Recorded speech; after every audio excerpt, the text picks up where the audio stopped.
So last Saturday, my family decided to hit up the local theme park, which is pretty much the only place where my dad can justify eating a foot-long corn dog at 10 a.m.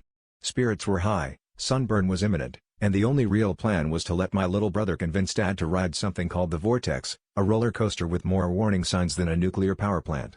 Right before we got in line, there was this big sign that said, "Maximum weight limit, 250 pounds." My dad, who is built like a retired linebacker with a soft spot for second helpings, just grinned and said, "Don't worry, I've got this. I'll suck in my gut and think light thoughts." We all laughed it off, but Dad took it as a challenge. He started inhaling so much he looked like a confused blowfish, and kept muttering things like feather, cloud, helium balloon under his breath.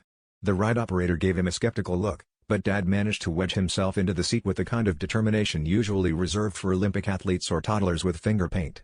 The safety bar came down, barely, and Dad turned to us with a thumbs up and a wheezy, "Easy as pie." Pie. That's when things started to get weird. The ride launched, and every time we hit a loop, Dad would shout out the name of something light, like styrofoam. Or marshmallow. As if it was some sort of magical incantation. Somewhere between bubble wrap and dust bunny. His seatbelt let out a squeal that was half warning, half surrender. The operator, watching the security camera footage, looked like he was about to hit the emergency stop, but Dad just kept chanting, louder and louder, "Feather, feather, feather." We finally screeched to a halt, and Dad stumbled off, triumphant, a little pale, and missing a flip-flop.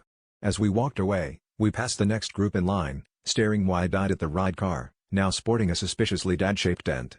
My little brother turned to him and said, "So, Dad, what did we learn?" And without missing a beat, Dad grinned and said, "That sometimes, the only thing lighter than air is my sense of responsibility."